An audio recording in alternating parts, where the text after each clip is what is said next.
안녕하십니까. 안녕하십니까. 반갑습니다. 저는 강사 김봉환입니다. 전국에서 한자 능력 검정 시험을 준비하신 여러분 반갑습니다. 김봉환이에요. 제 이름이, 첫 시간이니까, 이름 설명은 해야 되겠죠? 김혜균가입니다. 봉우리 봉자, 빛날 환자, 이렇게 써요. 김봉환입니다.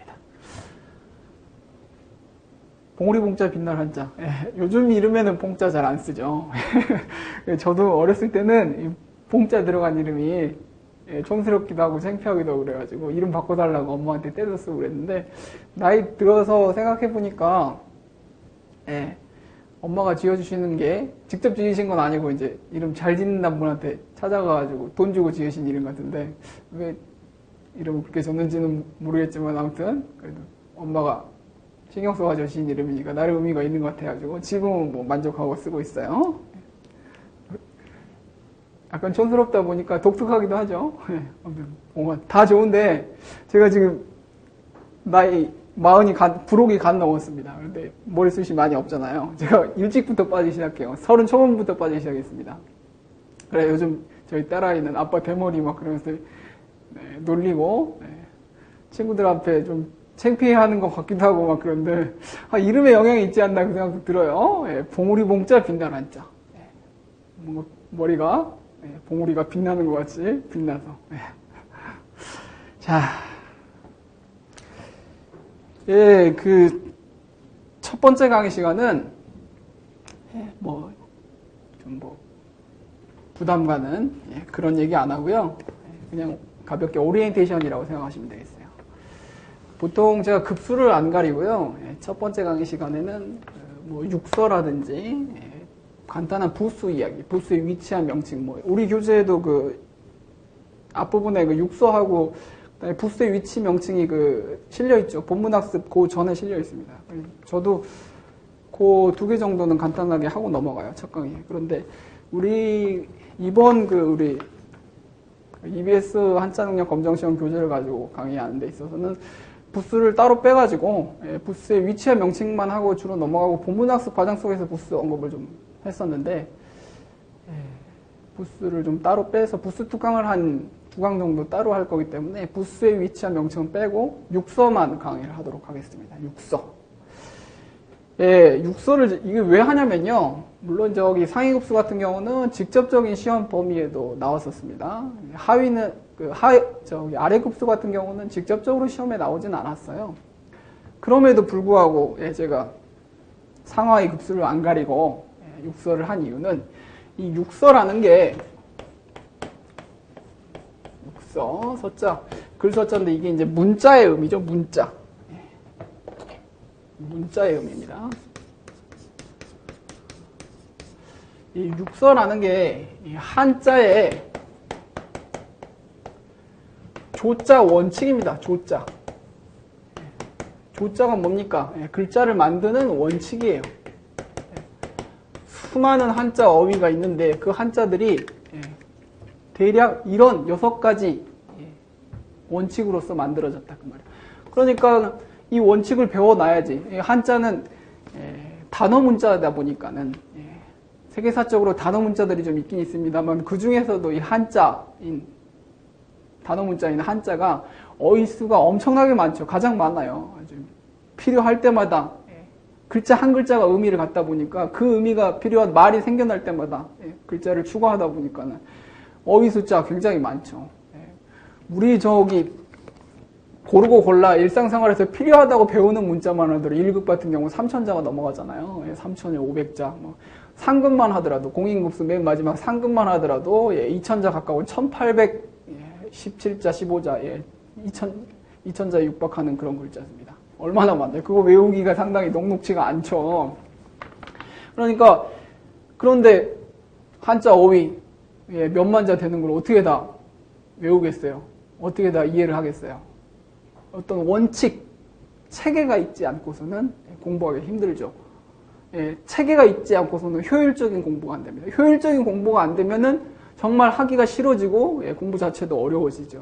그렇기 때문에 효율적인 접근을 하기 위해서 우리가 조자 원칙을 좀 배우는 겁니다. 그리고 한자를 하는 사람이라면 이 육서 정도는 알아둬야 돼요. 예, 아시겠죠? 우리가 한글이 어떻게 만들어지게 되는지 창제 원리에 대해서 우리가 배우잖아요. 국어 시간에. 예, 그렇듯이 우리도 한자를 배우니까 조자 원칙을 좀 배워야 되겠습니다. 그래서 예, 제가 육서를 합니다.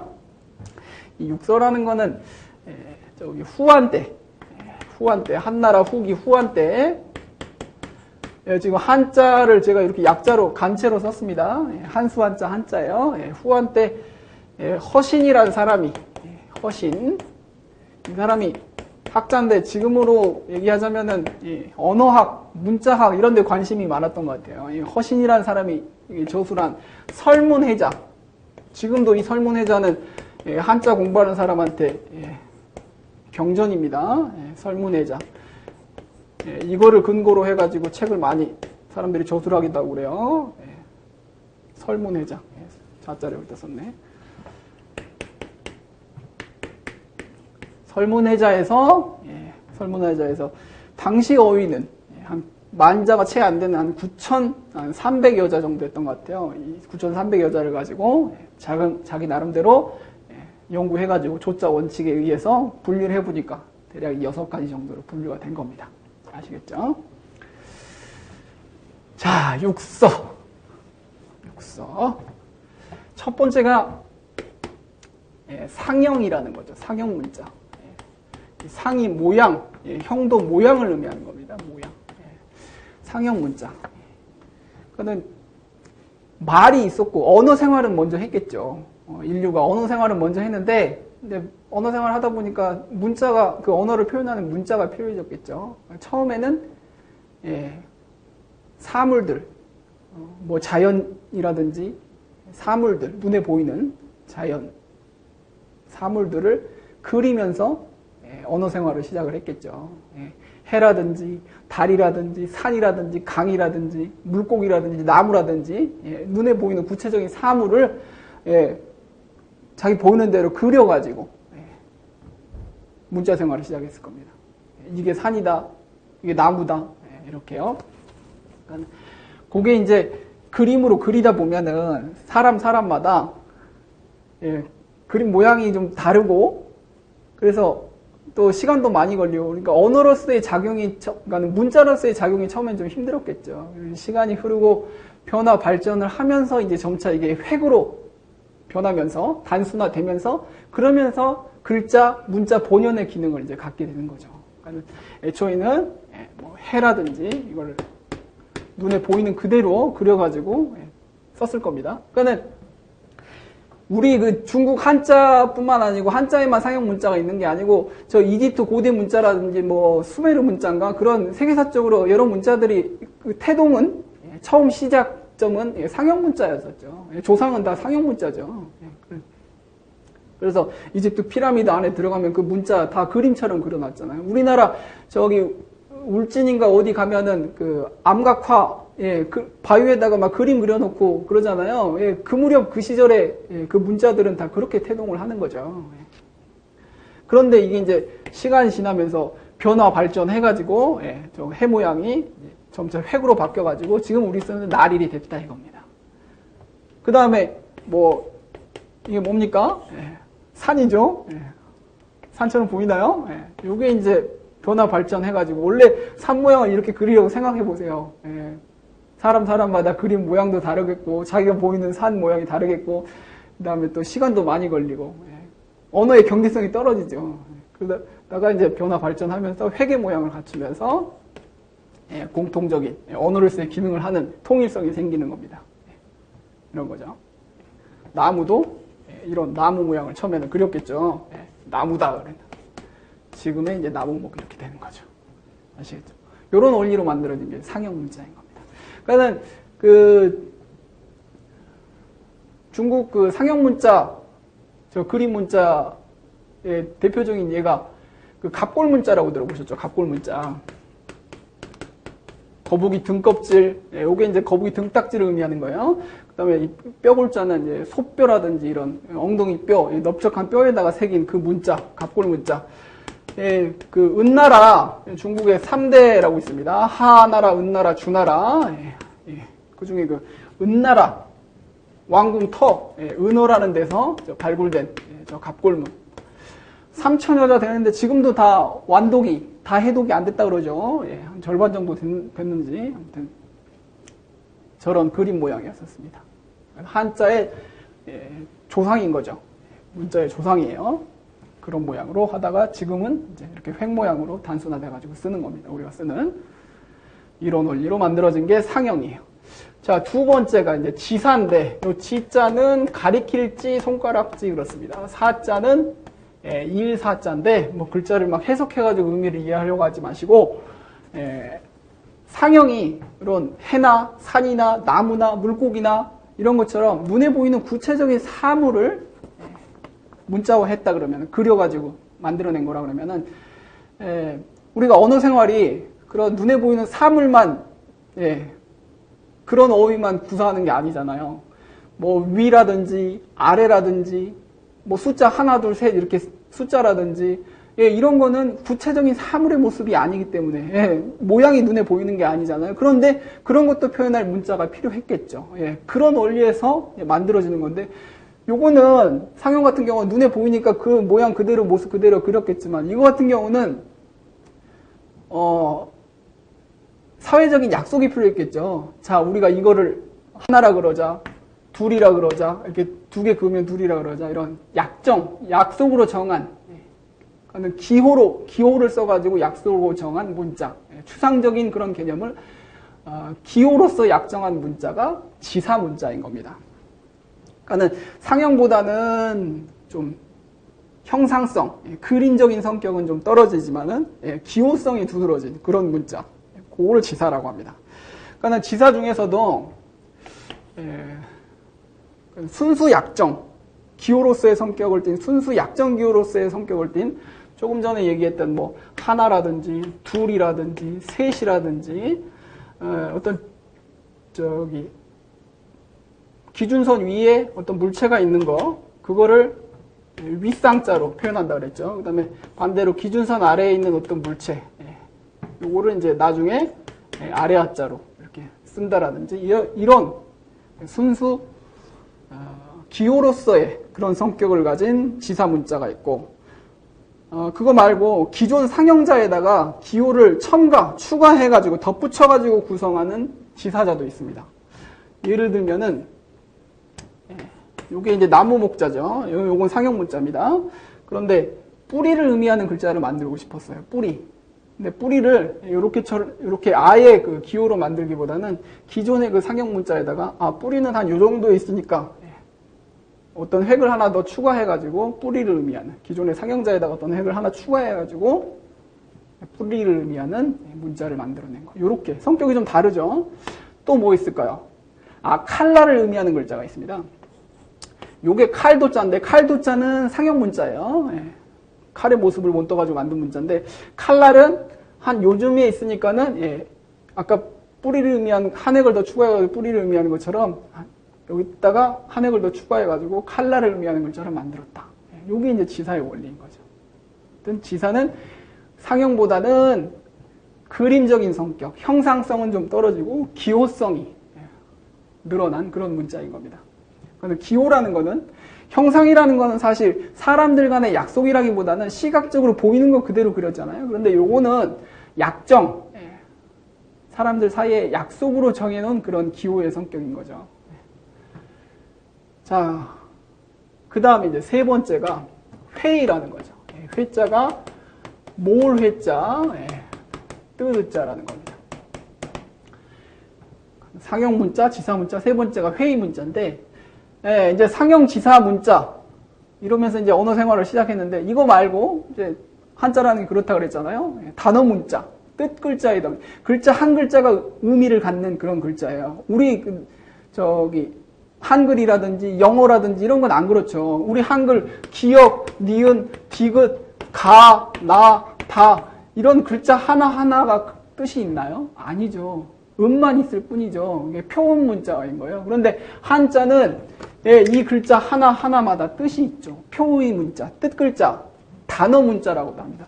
이런 단어 문자의 특징은 사회가 변화 발전하면서 다양화되면서 구사하는 말, 언어가 다양화되고 어휘가 많이 필요해지죠. 그때그때마다 어휘를 추가하다 보니까 어휘가 아주 폭발적으로 늘어나게 됩니다. 그럼 새로운 어휘를 만들어내야 되는데 상형지사처럼 무에서 유를 창조했어요. 그래갖고 언어 생활을 시작했어요. 근데 회의는 상형과 지사처럼 무에서 유를 창조하기보다는 이미 만들어진 상형과 지사 문자를 합쳐가지고 뜻을 합쳐가지고 만든 문자예요. 새로운 뜻을 가진 문자를 만들어낸 겁니다.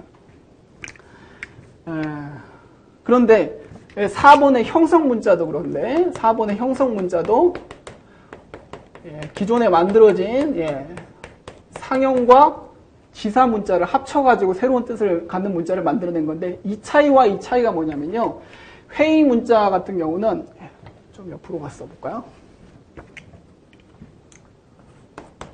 4번 형성입니다. 모양 형자, 소리 성자. 그러니까 형성 문자 같은 경우는 구성이 형부 플러스 성부, 모양 부분 플러스 소리 부분 이렇게 이루어졌어요. 그런데 회의 문자 같은 경우는 형부 플러스 형부입니다. 이게 무슨 말이냐면 다 모양 부분이 합쳐진 거라고요? 한자가 뜻글자라면서 왜 모양 부분이 합쳐져가지고 새로운 의미를 갖는 글자를 만들어내요? 이 모양 속에 상형이라는 것도 지사라는 것도 글자의 모양을 갖추면서 그 모양 안에 뜻이 생기는 거잖아요. 그러니까는 형부라고는 썼지만은 모양이라고 썼지만은 그러니까는 뜻이라고 생각하시면 돼요. 그러니까는 상형 글자, 지사 글자 각각의 뜻 부분, 뜻이 합쳐져 가지고 새로운 의미를 갖는 글자를 만들어냈다 이거고요. 그러면 이 부분은 형부는 뜻 부분이고 성부는 요거는 음 부분인 거죠. 뜻 부분하고 음 부분으로 조합을 해가지고 새로운 문자를 만들어낸 거구나 이렇게 된 거죠. 아무튼 회의와 형성은 기존의 상형 문자, 지사 문자를 새롭게 조합을 해가지고 새로운 음과 의미를 갖는 문자를 만들어냈다 이겁니다. 예를 들어보면 여기 이제 사람인이거든요. 사람인 요거는 상형 문자겠죠. 그 다음에 나무목 요것도 상형 문자죠. 요걸 합쳐갖고 이렇게 쓰면은 요게 쉬류자입니다. 그러니까는 각 글자의 모양, 각 모양이 곧 뜻이니까 그 모양에서 뜻이 나오니까 형부를 합쳐가지고 새로운 의미, 쉬다라는 의미를 갖는 문자를 만들어낸 거예요. 쉬다라는 의미를 갖는 문자를 만들고 싶었어요. 근데 상형이나 지사처럼 아예 없는 데서 유를 창조해낸 게 아니고 기존에 있는 문자를 적당히 결합해가지고 그 의미를 만들어냈다 이거예요. 그러니까는 회의 문자는 글자를 파자를 해보면은 이 쉬류자가 왜 나오게 됐는지 각 부분에 의미가 있는 거죠. 사람이 나무 밑에서 이렇게 앉아서 그늘 밑에서 쉬는 거 그런 의미에서 이제 쉬다라는 게 나왔다 이거예요. 또 하나, 요게 이제 손톱조라는 겁니다. 사람의 손톱을 의미하는 건데 손톱조하고 나무목하고 합쳐가지고 이렇게 쓰면은 요게 이제 켈체 그렇습니다. 캐다 따다 이런 의미예요. 켈체자예요. 그러니까 뭔가를 나무에서 열매 같은 걸 따는 거 이런 의미의 채자입니다. 그러니까는 나무에 있는 어떤 열매를 손톱 가지고 이렇게 딱 끊어내는 거 그런 의미로 만들어진 거죠. 그러니까는 이것도 마찬가지로 뜻하고 뜻이 합쳐져 가지고 새로운 의미 따다 캐다라는 의미를 만들고 싶었어요. 기존의 상형지사. 그러니까 손톱조도 상형 문자예요. 사람 손톱하고 비슷하게 생겼죠. 나무목도 상형 문자예요.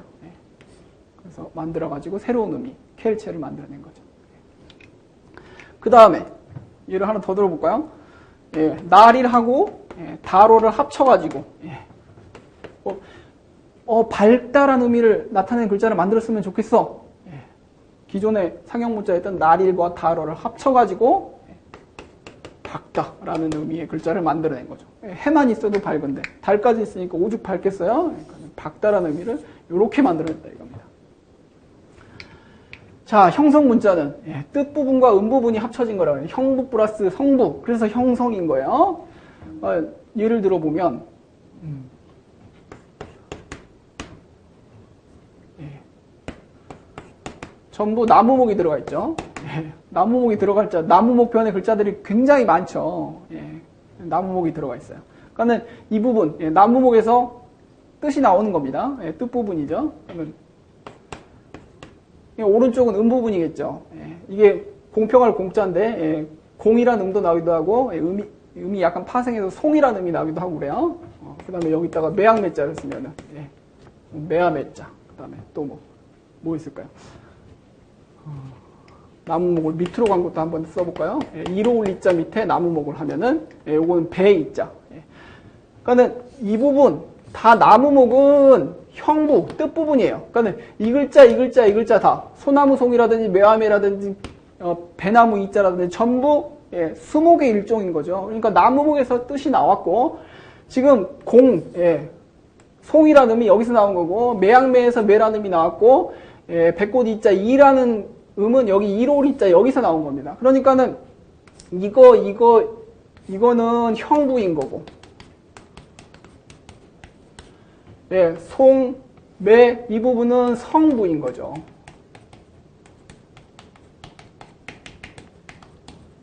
예, 그러니까는 형부와 성부가 결합을 해가지고, 예, 뜻을 담당하는 부분, 음을 담당하는 부분 해가지고, 뜻도 보이고, 음도 보이고 그런 겁니다.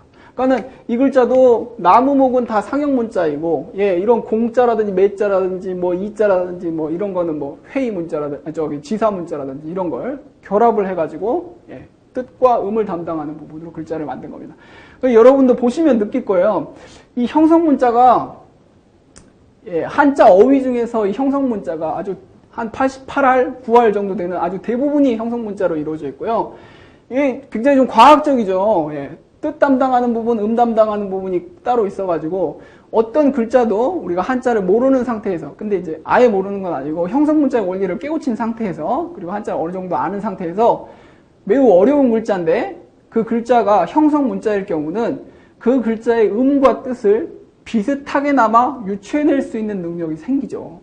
우리 영어도 어근을 가지고 공부하신 분들은 영어 어휘도 어근을 가지고 공부하신 분들은 예, 새로운 영단어를 봤을 때 그 영단어의 뜻을 비슷하게 유추하는 능력이 생기잖아요. 그 어근의 의미를 정확히 알면 이 영어가 이 형성문자가 그렇죠. 예.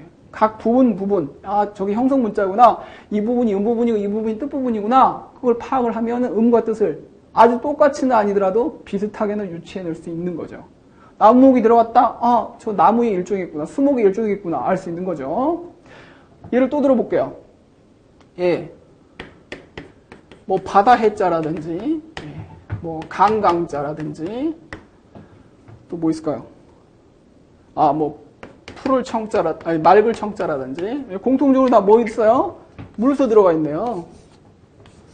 아, 뭔가 물과 관련된 그런 뜻이겠구나. 예, 저 물수가 형부, 뜻 부분이겠구나.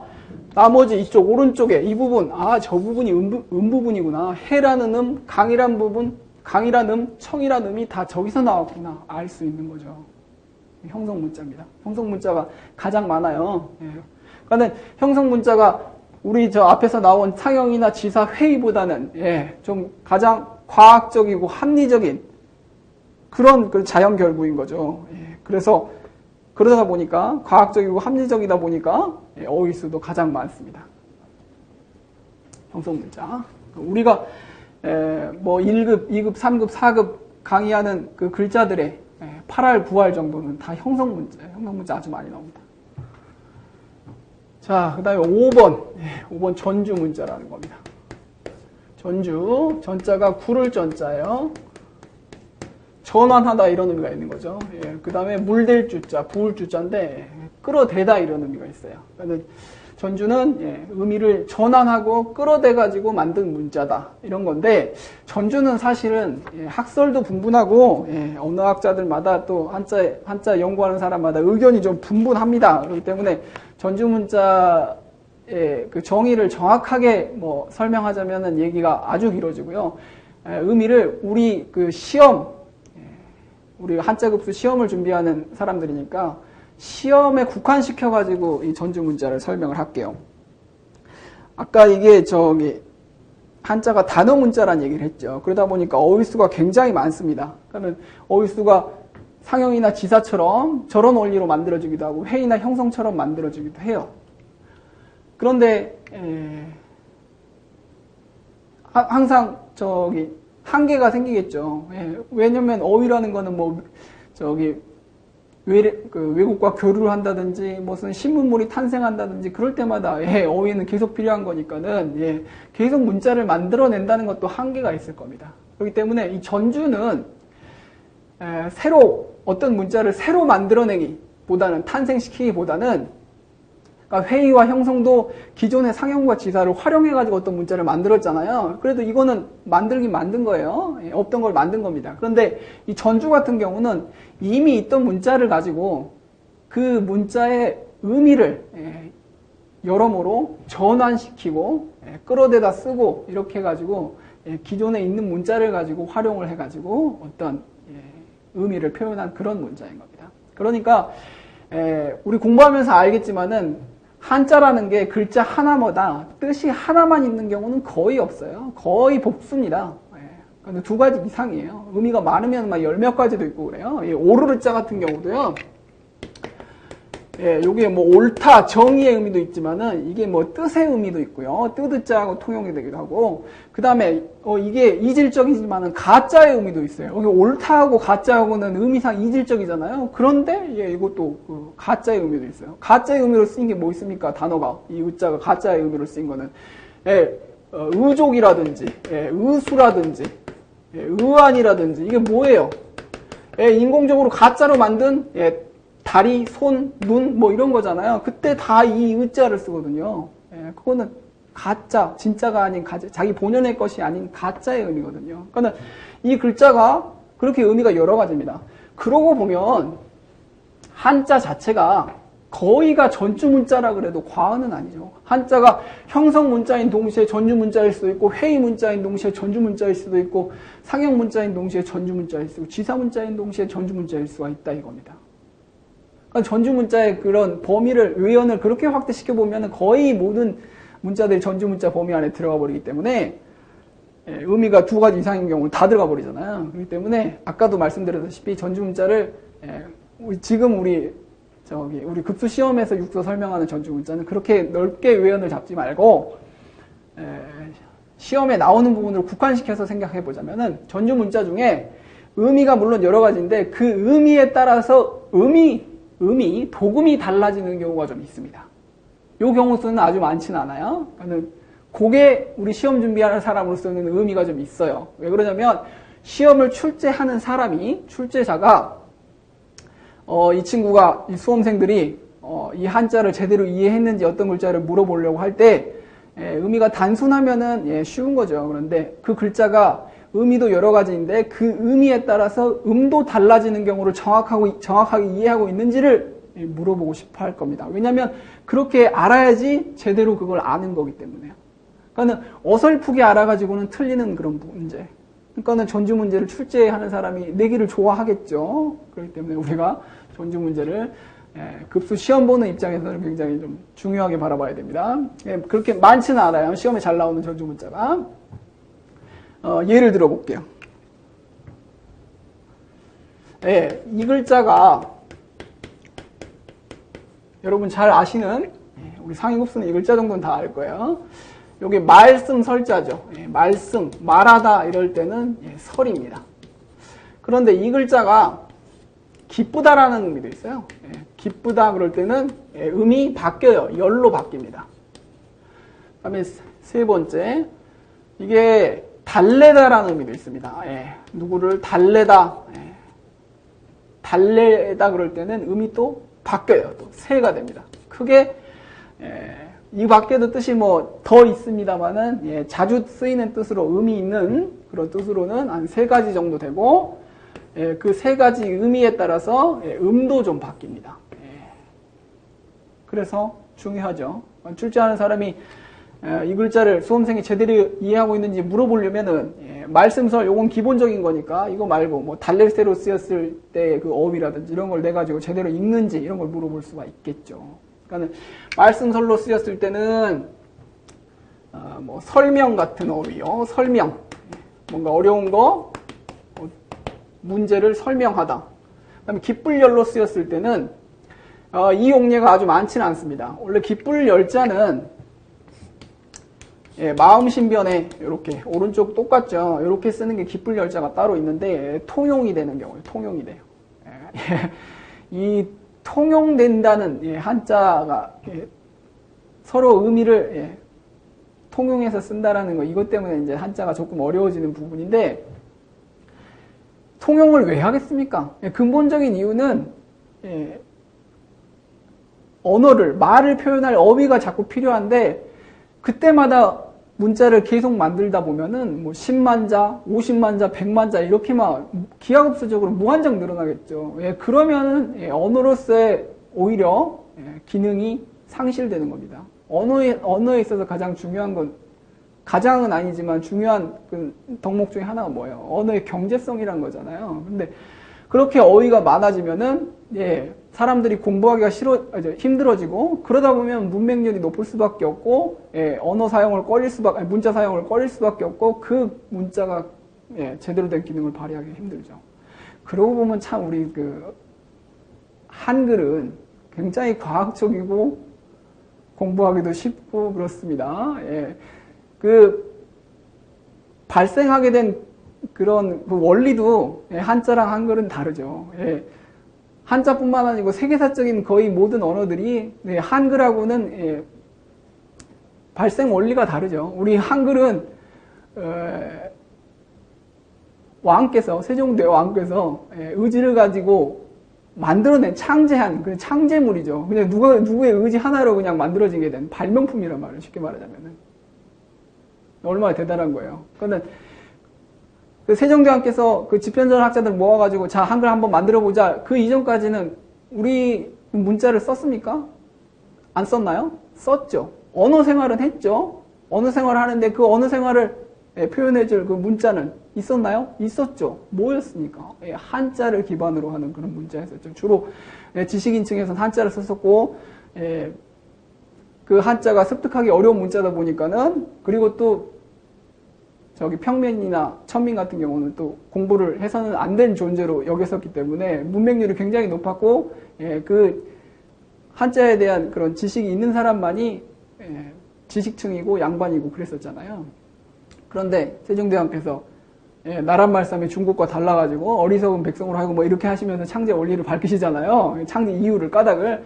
그러면서 딱 만들어내버렸잖아요. 그러니까 이렇게 탄생하는 언어가 없죠, 세계사적으로. 그러면 얼마나 과학적이고 합리적입니까? 자음, 모음 몇 개 안 되는 거, 그것만 숙지를 하면은 어렵지 않게 언어 생활을, 문자 생활을 할 수가 있잖아요. 근데 한문은 거기에 비하면 굉장히 어렵죠. 그래서 중국 내에서도 이 번체로서 그 문자는 문맹률이 굉장히 높아가지고 문맹률을 낮추기 위해 가지고 많은 노력을 하잖아요. 그게 그 문자 간화 1954년에 몇 차에 걸쳐가지고 그 뒤로 수년에 걸쳐가지고 간화 작업, 간화 정책이란 걸 하죠. 글자 자체, 지금 우리 배우는 그런 문자들은, 우리가 급수에서 배우는 이 문자는 번체라고 합니다. 번체. 번거롭다라는 그 번자 있어요. 번체라고 하는 건데, 그거를, 글자가 생김새가 복잡하다 보니까 우리도 한자가 왜 어려운 거예요. 굉장히 막 획선 많고 복잡하고 외계 문자처럼 보이잖아요. 거부감이 딱 들잖아요. 그러니까 중국도 마찬가지겠죠. 왜 문맹률이 굉장히 높았어요? 그러니까 문맹률을 낮추기 위해서 그 번체를 간단하게 심플하게 만드는 문자를 만드는 그 간화 작업을 합니다. 그래서 오히려 저 중국에 가면 이 번체로 쓰면은 번체 문맹들은 많아요. 그래가지고 오히려 잘 모르고 간략하게 쓴 우리 말하는 간체, 약자 뭐 이렇게 쓴 그 문자들이 익숙합니다. 그러니까 일본도 한자를 쓰는데 그래도 일본은 번체도 많이 쓰는데 약자 같은 경우 많이 써요. 약자 일본도. 중국은 더 그렇죠. 자, 뭔 얘기를 하려다가 통용이 이렇게 됩니다. 이 통용되는 경우가 많아가지고 어렵죠. 그래서 어려워요. 통용되는 경우 때문에 그런 경우가 보면은 한자가 상당히 비과학적이고 비합리적인 그런 문자구나 이렇게 생각을 하게 되고, 한글의 제가 한자를 가르치는 한자 선생님입니다만은 한글이 얼마나 위대한 문자인지를 새삼 깨닫게 됩니다. 그렇지만 어떻게 해요? 공부해야죠. 그리고 이제 우리 정도 수준에서는 그렇게 심각하게까지 통용되는 부분에 대해서 어렵게 생각할 그런 지경은 아니에요. 어휘도 뭐 몇 천자 이 정도 공부하는 거니까는 이걸 이제 전문적으로 공부하게 되면 상당히 이제 난해한 부분이긴 합니다. 그래서 아까 전주 문자도 그런 저러한 면에서 굉장히 학설도 분분하고 의견도 분분해가지고 이거를 장황하게 다 설명하자면은 얘기가 엄청나게 그 분야가 방대해지죠. 그래서 외연을 좁혀가지고 시험에 나오는 부분에 국한해서 보자면은 그렇다는 겁니다. 그러니까 이 글자도 기쁠열자, 이 글자랑 통용이 되기 때문에 이 글자가 기쁠열이 되기도 합니다. 기쁠열로 쓰였을 때 그 용례가 아주 많지는 않아요. 특히 뭐 일상생활, 우리 생활한자 속에서는 기쁠열로 쓰였을 때가 그렇게 많지는 않고요. 제가 찾아보니까 그 논어, 공자님의 언행을 기록한 그 논어에 보면은 논어 제 첫 구절이, 첫 장이 하기편이라는 겁니다. 하기장. 하기 제1장인데 거기 보면 첫 구절에 요게 나옵니다. 자왈 공자께서 말씀하시길 하기 시습지면 배우고 하기 시습 때시자 익힐습자 때때로 여기서 지는 대명사죠. 그걸 때때로 익히면 하기 시습지면 불영여로와 이런 말이 나옵니다. 또한 기쁘지 않겠느냐 이렇게 나와요. 그러니까 여기서 이 글자를 설로 읽으면 안 되고 말씀설이 아니고 여기서는 이제 기쁠 열자 요 글자의 의미로 쓰인 거죠. 또한 기쁘지 않겠느냐 반어적 표현이죠. 기쁘다라는 의미를 그렇게 말한 겁니다. 그리고 이제 요 다음 구절이 유붕이 자원방내하면 불영 낳고와 친구가 있어가지고 멀리서 찾아오면은 또한 즐겁지 않겠느냐 뭐 그리고 인부지 불온이면 불역 군자와 사람이 알아주지 않는다고 해도 성내지 않으면 또한 군자가 아니겠느냐 뭐 이렇게 이런 구절이 나와요. 그때 기쁠 열자로 쓰인 그 용례가 하나 있더라고요. 자, 그 다음에 달랠 새로 쓰였을 때는 세객이라는 단어가 있죠. 세객보다는 일상생활에서 많이 쓰이는 유세가 낫겠네요. 유세. 이 유자가 놀 유자인데 이게 사방을 이리저리 돌아다니다라는 의미가 있습니다. 이렇게 쓰고 이거를 시험에서 이렇게 나오면 이거를 유설 또는 유열 이렇게 읽어버리면 틀린 거죠. 이거 유세라고 써야 됩니다. 도금을 쓰시오 그러면 유세라고 적어놔야 돼요. 유열로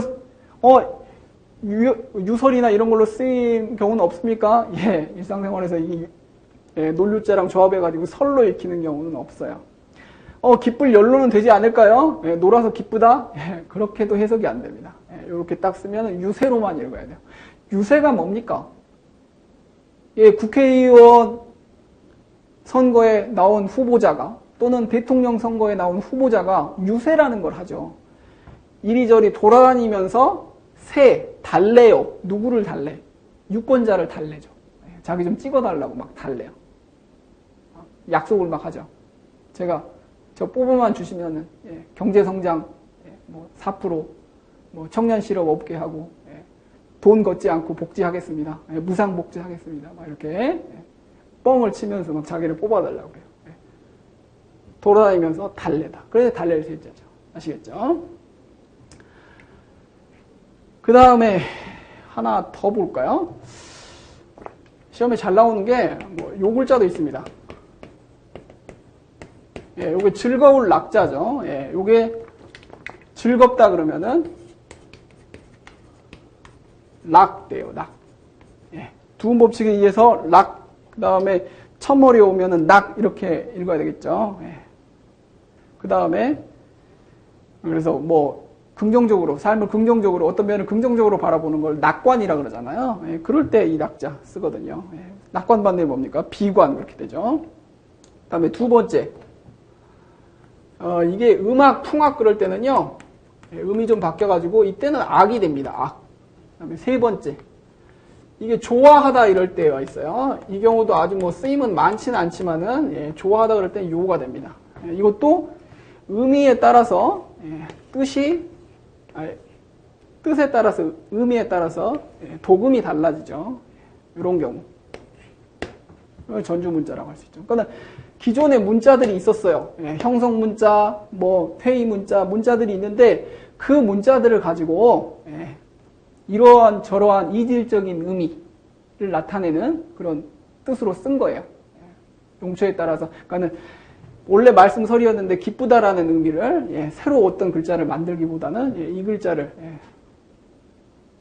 전환, 그 다음에 끌어다 대가지고 전환하고 끌어다 대가지고 의미를 전환시키고 끌어다 대가지고 새로운 의미를 갖는 문자를 만들었다 이겁니다. 아시겠죠?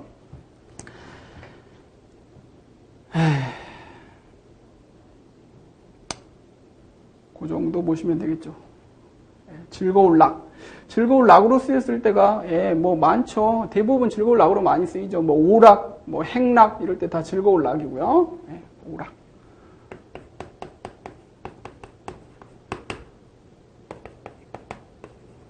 그 다음에 음악으로 쓰였을 때는 말 그대로 소리 음자에다가 요 글자 써놓으면 음락이 아니고 음악 되는 거고, 좋아할 요로 쓰였을 때는 요것도 쓰임이 많지 않습니다. 1번, 2번에 비해서 3번은 쓰임이 많지는 않은데 이것도 논어에 보면은 그 구절이 나와요. 논어에 보면은 공자님께서 인자는 요산하고 지자는 요수다 이런 말 하셨어요.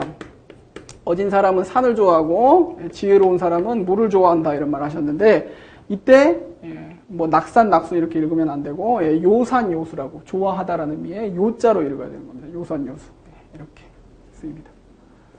전주 문자는 기존에 있던 문자를 의미를 전환시키고 끌어다 대고 그래가지고 여러 의미를 갖는 문자를 쓰는 겁니다. 여러 의미를 갖는 문자로서 하나를 가지고 활용을 하는 겁니다. 그러니까 그 중에서도 우리 시험에서는 의미도 여러 개지만 그 의미에 따라서 각각 음도 달라지는 거. 요게 이제 의미가 있는 거죠. 그리고 가차 문자. 가차 문자. 가차. 요걸 지워도 되겠죠? 여기 있다. 6번째, 가차. 가가 빌릴 가거든요. 차도 빌릴 차자입니다. 그러니까는 가차라는 거는 말만 있고 글자가 없는 경우, 그럴 때 이제 그 말을, 언어를 표현하기 위해서, 필요에 의해서 이제 글자, 문자가 생겨나는 거잖아요. 그런데 그럴 경우 저렇게 그 상형이나 지사처럼 새로 만들어내기도 하고 회의나 형성처럼 있는 글자를 가지고 조합을 해가지고 만들기도 하고 그러지만은 가차 같은 경우는 비슷한 소리를 가진 글자를 빌려 쓰는 거라고 합니다. 그래서 빌릴까 빌릴차. 자, 비슷한 소리를 가진 글자를 빌려 쓴다 그랬어요. 한자가 단어 문자, 표의 문자, 뜻글자예요. 글자 하나마다 의미가 있는, 뜻이 있는 그런 글자예요. 성격이, 대표적인 성격이 그런 뜻을 가진 문자란 말이에요. 그런데 이 가차 문자 같은 경우, 가차 예로 쓰인 것 같은 경우는 한자가 뜻글자임에도 불구하고 그 뜻에 초점을 맞춰가지고 그 뜻을 무슨 끌어댄다든지 변형한다든지 이래가지고 쓴 게 아니고요. 음을 차용을 해다가 쓴 거다 이 말입니다. 그러니까 이것도 사회가, 문화가 변화 발전하고 다양화됨으로써 표현할 게 많아지죠. 특히 외래 문물이 이렇게 들어온다든지 그러면 표현할 게 많아지죠. 그러니까 영어식 그런 표현이라든지, 그 다음에 의성어, 의태어 같은 경우 이렇게 가차의 성격으로서 만든 문자들이 있습니다. 의성어, 의태어. 예를 들면은 정정이란 말이 있어요. 이게 고물의 정자 두 개를 합친 건데, 정정이 고물의 두 개 합친 거, 이게 고물의 정자라는 거예요. 고물이라는 게 곡식을 이렇게 펼 때 쓰는 T자 모양의 그 기구예요. 그 다음에 저 정자가 장정, 힘쓰는 장정, 젊은 장정, 힘쓰는 사람 이런 의미도 있는데, 그 의미하고 전혀 상관없는 정정, 이걸 두 개 중첩하면은 도끼로 나무 찍는 그런 소리를 나타내는 정정인 거예요. 정정 그러면은 쉽게 말해 쩡쩡, 그렇죠.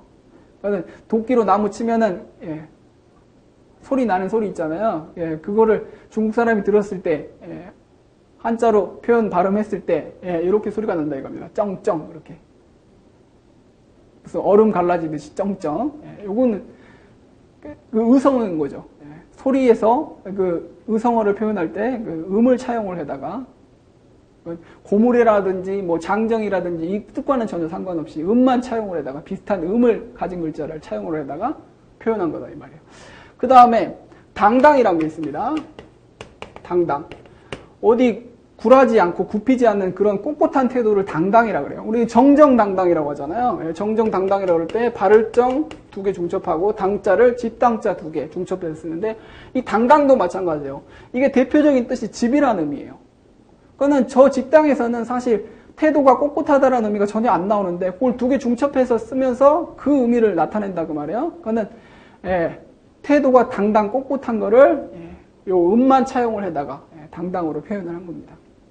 그리고 아까 영어식 표현도 그렇다 그랬죠. 우리 그 아시아, 우리 중국, 우리나라, 일본 속해 있는 그 아시아 대륙, 아시아 한자를 이렇게 한글 저기 영어로 이렇게 쓰잖아요. 그거를 얘네들이 중국이 자기네 나라 언어와 문자화 시켰을 때 어떻게 쓰냐면요. 버그마자, 가늘새자, 다시 또 버그마자 이렇게 씁니다. 읽어보면 아세아 이렇게 되죠. 그러니까는 요 영어를 그대로 읽었을 때 그거를 음을 한자로 이렇게 쓴다 이겁니다. 음을 차용해다가 쓴 거지. 요 글자 자체에 무슨 뜻을 가지고 이 아시아를 표현한 게 아니다 그 말이에요. 이해하시겠죠? 근데 이거 말고도 뭐 저기 스페인을 한자로 서바나라 그런다든지. 그래서 우리 저 옛날 요즘은 학부제로 다 바뀌면서 각 학과의 이름이 사라졌는데 스페인 문학 배우는 학과를 서문학이라고 했습니다. 서문학. 선역서자를 썼어요. 서어라는 게 서바나어 그거를 서바나라고 이렇게 씁니다. 선역서자에다가 짝반자에다 어금니자를 쓰는데 이 서바나라는 그 어휘가 글자 자체 무슨 서쪽에 무슨 짝하는 무슨 어금니 해석해봤자 스페인이라는 의미 안 나오잖아요. 스페인이라는 이 영어식 표현을 가차한 거예요. 음차한 거란 말이에요. 자, 그렇습니다. 말만 있고 글자가 없는 경우 비슷한 소리를 가진 글자를 빌려다 쓰는 거를 가차라고 합니다. 그러니까 가차도 좀 더 깊이 들어가면은 가차라는 게 또 있고 뭐 또 통가라는 것도 있고 그래요. 학문적으로 보자면은. 그러니까는 원래 가차도 지금 방금 저는 의성어, 의태어 무슨 외래어 같은 경우만 예로 들어 설명했습니다만은 우리 그 쓰는 극이자 있죠. 극이자. 극이자가 원래는 이게 극이자가 아니었고 키 아시나요? 키라는 게 사람 신장을 의미하는 그 키 말고요. 곡식 까부리는 그 키 있죠. 그 키를 의미하는 그 글자였어요. 생김새가 키 비슷하게 생겼죠. 그 글자였는데 그것 지시대명사 그것을 의미하는 글자가 필요했어요. 그걸 새로 만들기보다는 소리가 비슷한 키기자를 따다가 그것을 의미하는 거를 자꾸 쓰다 보니까 이게 원래 본연의 의미 키라는 의미보다는 그것이라는 의미로 이제 많이 사용된 거예요. 여기 극이자 아니에요? 그래가지고 그것으로 많이 사용을 해버리고 극이자로 그냥 사용을 해버리고 키라는 의미를 갖는 글자를 그냥 따로 하나 전용자를 따로 만든 거죠. 위에 대죽을 붙여가지고 요게 이제 키기자로 지금은 사용이 되는데 원래는 이게 키기였다는 거죠. 이게 키기였어요. 그거를 왜 그것이라는 의미로 사용을 했느냐? 음이 비슷해요. 소리가 비슷해가지고. 원래 여기에서 무슨 그것이라는 의미가 있어가지고 그것이라는 의미를 나타내는 어떤 글자를 무슨 추상적인 걸 만들어낸 게 아니고 원래 있던 상형이나 지사문자 그 키, 그것이라는 의미 거기서 차용이 되니까 그라는 의미 그래가지고 그런 거고. 그러니까 이런 경우가 또 있습니다. 이거 말고도 대표적인 것만 그냥 몇 가지 들어보는 거야. 우리 이 연자가 자연이라 그럴 때 그러할 연자잖아요. 이게 원래는 불타다라는 의미였어요. 탈연자, 불타다라는 의미로 쓰였는데 그러하다라는 의미를 갖는 글자를 만들고 싶었어요. 근데 요게 발음이 비슷하니까 요거를 이제 원래는 불타다에서 지금은 이제 그러하다라는 의미로 그러하다라는 의미로만 많이 사용을 하고 불타다라는 의미는 따로 불화를 붙여가지고 따로 불타다라는 연소할 때 그 쓰는 글자 있죠. 예, 왼쪽에다 불화를 붙여가지고 따로 그냥 전용자를 만든 거죠. 예. 원래는 이자가 불타다라는 의미의 글자였습니다. 근데 음을 차용을 해가지고 그러하다로 쓰다 보니까는 그게 이제 더 많이 굳어져가지고 더 많이 사용을 하다 보니까 그걸로 일반화돼가지고 예, 따로 그냥 불탈 연자를 따로 그냥 빼고 요거는 그러하다로만 전용으로 사용하는 거죠. 아시겠죠? 그러니까 요런 경우를 이제 가차라 그러고 예, 통가라는 것도 있습니다. 사실은 가차 안에는 말 그대로 그냥 빌려 쓰는 가차가 있고 예, 통가라는 것도 있어요. 예, 통할 통자에다가 예, 빌릴 가짜 써 통가. 통가 같은 경우는 예를 들자면 가정대학이라고 있습니다. 가정대학. 예, 요즘은 가정대학이 따로 있지 않죠. 근데 옛날에 여대, 이화여대, 숙명여대 보면 가정대학, 요즘도 가정대학이라고 있나요? 가정대학이라고, 가정이란 걸, 가정대학이라고 할 때 가정을 어떻게 써야 되냐면요. 집가자에다가 정사정자, 예, 가정대학이라고 요렇게 써야 되는데, 예, 그 우리 가정이라고 뜰정자, 정사정자 대신에 뜰정자를 이렇게 써버리거든요. 그러니까 요 가정하고는 사실은 의미가 달라요.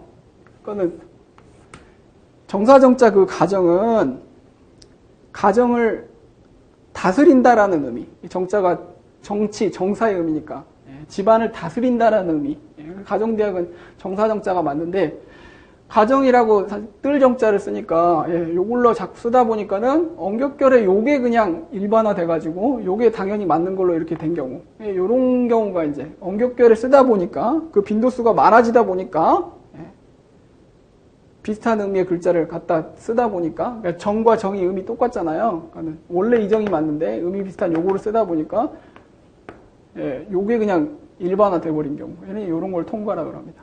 그러니까 통과는 예. 시험상으로 별로 의미 없고요. 아까 우리 가차 본연의 그 의미 있었죠.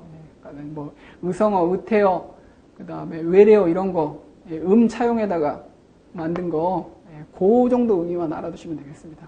통과까지 들어가면 너무 학문적인 것 같고 예, 요렇게 해서 육서입니다. 그럼 보세요. 예, 지금 성격을 굳이 크게 큰 맥락으로 구분을 해보면 상형과 지사 같은 경우는 요거는 글자 창조의 원리죠. 창조의 원리. 한자 창조의 원리가 되는 거예요. 이거는 진짜로 무에서 유가 창조된 거죠. 원래 문자가 없었는데 이런 원리로 문자가 창조됐어요. 처음 만들어지게 됐어요. 그리고 회의와 형성 같은 경우는 이미 만들어진 상형이나 지사를 결합을 해가지고 새로운 의미나 도금을 가진 음을 가진 그런 문자들, 훈과 음을 가진 문자를 만들어낸 거니까 이거는 문자 결합의 원리가 되는 거죠. 결합의 원리. 그리고 이 전주와 가차 같은 경우는 무슨 새로운 의미를 갖는 문자를 만든 것도 아니고 무에서 유가 창조된 것도 아니고 이거는 기존의 문자를 하나를 가지고 있던 문자를 가지고 무슨 그 문자의 모양을 변화시킨 것보다는 그 문자를 여러 뜻으로 통용해서 활용해서 전환시켜서 끌어다 쓰고 음만 끌어다 쓰고 이렇게 활용을 해서 쓴 그 원리가 되는 거죠. 그래서 이거는 글자 활용 또는 뭐 온용의 원리라고 해도 있고요. 활용의 원리라고 합니다. 구분이 되겠죠. 크게 이렇게 6가지 원리로서 한자가 조자됐다. 만들어지게 됐다. 이런 말입니다. 이해하시겠죠? 예, 육서를 우리 저기 상위급수라서 조금 하위급수 하는 얘기보다는 좀 심도 있게 했었습니다. 그러다 보면 시간이 좀 걸렸는데 뭐 필기를 해야 될 것도 없고요. 저런 내용이구나, 저런 게 육서구나, 저런 원리로 만들어졌구나 듣고 이해하시면 돼요. 부담 없이 이렇게 하고 자 우리 그 한자 급수 시험 준비하시는 분들은 물론 대부분이 한자 급수, 공인급수 1, 2, 3급 나라에서 인정해주는 요 급수 따기 위해서 요거 따야지만이 뭐 대학 전형이라든지 뭐 회사 입사할 때 많이 도움이 되니까 따기도 하겠지만은 그렇게 접근하면은 한자가 사실 재미없어지고요. 그리고 다른 공부할 것도 많은데 한자에 많은 시간을 투자할 수도 없는데 적은 시간 투자해가지고 그냥 어휘만 익히는 걸로 접근을 하면은 상당히 재미가 없어집니다. 그러면 어떻게 해요? 무슨 한자를 본격적으로 공부해야 됩니까? 그럴 시간도 없는데요. 그러니까 이왕 하는 뭐 하루에 2시간 하는 거를 재밌게 접근을 해야 재밌게 해야 되겠죠. 그러니까 물론 우리는 급수 강의를 합니다만은 한자는 효율적인 공부를 하려면요. 문자, 한자, 글자, 한 글자 그런 어휘 또 2글자, 3글자, 4글자 이런 문자, 한 글자, 한자 자체 그다음에 예제라는 그 어휘 가지고 공부를 하면요. 조금 재미가 떨어지고 사실은 이 문자보다는 문장을 가지고 공부하는 게 재미도 있고 효율성이 더 있죠. 그렇기 때문에 기본적인 그런 한자를 가지고 문장을 만든 그런 경전 책 가지고 공부를 하는 게 가장 좋습니다. 그러니까 뭐 명심보감이라든지 또는 소학 어린아이들이 배워야 될 예의 범절에 대해서 언급한 소학, 대학이 제왕의 그 치세에 관한 학문이라 그러면 소학은 어린아이들이 학童들이 배워야 될 기본 예의에 관한 그런 언급을 해놨어요. 그러니까 요 정도 수준이 이 안에 그냥 생활한자도 많이 들어있고 이런 걸로 공부를 하면 문장으로 공부를 하면 사실 상당히 효율적으로 공부를 할 수가 있습니다. 그러면 이런 그 경전을 가지고 문장을 가지고 어떻게 공부해요? 가르쳐주는 데가 없는데요. 이렇게 가르쳐주는 데가 아주 흔하진 않지만 좀 있을 거고요. 저도 지금 급수 강의 말고 이런 경전 강의를 인터넷에서 해가지고 올려볼까도 생각 중이라 혹시 하는 기회가 있다면 경전으로 공부하시는 게 더 재밌습니다. 더 효율적이고요. 재미도 있고요. 그 다음에 한자 자체가 우리 그래도 1급, 2급 정도면은 그래도 한자 기본 지식이 어느 정도 있는 분들이라 걱정이 안 되는데 한 3급, 4급을 한자 잘 모르지만은 특히 성인들이 많이 그렇죠. 그냥 막 마구잡이로 도전하시는 분들이 계세요. 3급, 4급 공부하기가 상당히 버거운 분들이 계십니다. 그분들한테는 한자 자체가 거의 외계 문자 수준으로 보이죠. 그리고 한자 교육을 안 받은 세대라 거의 외계 문자처럼 보입니다. 이 글자도 뭐 1급 분들은 잘 아실 거예요. 여기 안개 문자라는 거죠. 그러니까 외계 문자처럼 보이는 한자를 잘 정복을 하려고 그러면은 한자를 쪼개서 볼 수 있는 그런 능력을 키워야 돼요. 파자를 해서 볼 수 있는. 획순이 많은 굉장히 복잡한 글자, 안개 문자인데, 우리 뭐 어떤 일이 무산되다, 그다음에 어떤 일이 뭐 오리무중이다 이럴 때 쓰는 안개 문자예요. 근데 저 글자도 쪼개서 보게 되면은 글자가 정복이 되는 거예요. 쉬워지고. 그러니까 각 부분들은 별로 어렵지 않은 글자들인데 그 글자가 합쳐져가지고 영어 단어도 그렇잖아요. 여러 어휘가 합쳐져가지고 복잡한 의미를 갖는 좀 어려운 의미를 갖는 단어가 되듯이 한자도 각 쉬운 부분, 부수에 보이는 부분이라든지 쉬운 글자들이 합쳐져가지고 복잡한 글자가 된 거기 때문에 글자 자체가 한 글자로서 정복이 잘 안 돼요, 어려워 보여요 그러면은 파자를 해서 쪼개서 볼 수 있는 능력을 키워야 됩니다. 그러면은 쉽게 정복이 되는 거예요.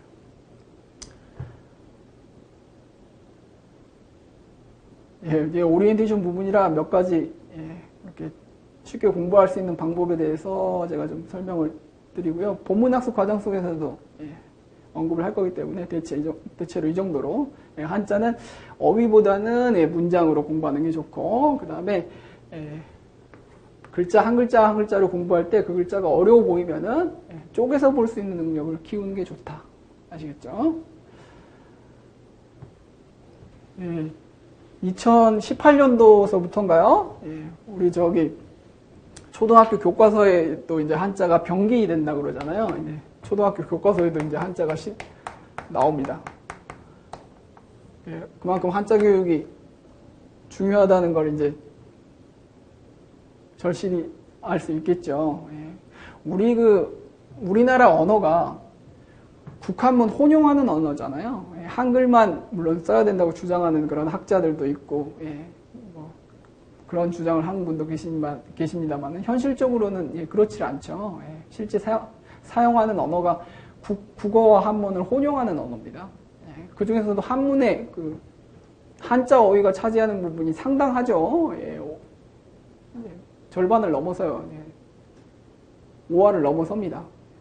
상당히 많은 부분을 한자 어휘가 차지하고 있어요. 실제 일상생활에서 쓰이는 그 말들을 생각해 보세요. 한자 어휘를 빼고는 표현하기가 상당히 힘들어지는, 사용하기가 힘들어지는 언어 체계예요. 그렇기 때문에 현실적으로 한자를 배워야 되고, 이제 나라에서도 그 중요성을 알아가지고 초등학교 교과서에도 한자를 병기한다는 것은 한자 교육을 본격적으로 시키겠다는 거죠. 우리나라가 속한 그 문화권이 어떤 문화권입니까? 동아시아 한자 문화권이잖아요. 중국, 일본, 한국 대표적인 한자 문화권의 나라들이잖아요. 그리고 그 우리 나라가 끼어 있는 양국 그 나라들이 세계 정치학적으로 그 영향력이 어떻습니까? 중국만 하더라도 미국하고 어깨를 나란히 뭐 G2, G1 뭐 이런 언급을 하는 나라들이잖아요. 일본도 상당한 나라. 그렇기 때문에 그런 한자 문화권, 그들 언어가 기본 바탕이 한자이기 때문에 우리나라 언어도 그렇죠. 물론 한글이 그렇다는 건 아니고요. 섞어서 쓰기 때문에 한자가 그만큼 또 중요한 역할을 차지하고 있는 우리나라 언어이고요. 그다음에 그들 나라는 여기 문자 자체가 한자를 기본으로 해서 태생한 언어이기 때문에 한자를 기본적으로 배워야지 그들 나라 언어가 정복이 되는 거죠. 그렇기 때문에 한자의 중요성은 그런 국제 정세학적인 측면에서 중요하다 이겁니다. 우리나라 언어 생활하는 실제 생활에서도 중요하고요. 한자를 배워놓으면은 한자뿐만 아니고 일상생활에서 사용하는 그 어휘를 적확하게, 정확하게 구사할 수 있는 능력도 생길 뿐더러 우리 학생들이라면은 다른 교과 과목도 한자 어휘가 빠진 경우가 없죠. 심지어 수학에서도 미분, 적분 그 어휘가 다 뭡니까? 한자 어휘잖아요. 그 어휘들의 정의를 정확하게 이해를 하려면 한자를 이해를 하고 있어야 되겠죠. 그만큼 한자가 중요한 겁니다. 제가 한자 선생이라서 이렇게 중요성을 이렇게 강조하는 게 아니에요. 실질적으로 그렇게 중요한 문자입니다. 그렇기 때문에 여러분들 꼭 급수증 따기 위해서 그냥 공부한다 이렇게 생각하시면은 너무 재미도 없을 뿐더러 비효율적인 접근이고요. 그 외에도 쓰임이 많기 때문에 공부를 꼭 해야 되는 거구나 이렇게 좀 절실함하고 재미, 관심을 가지고 접근하시는 게 훨씬 더 효율적인 공부가 될 겁니다. 얘기가 좀 길었네요. 수고하셨고 2강부터는 본격적으로 본문학습을 나가도록 하겠습니다. 본문학습 과정 속에서 중요한 거는 반복 얘기를 하기 때문에 부담 없이 그냥 들어주세요. 예습할 필요도 없습니다. 수고하셨어요.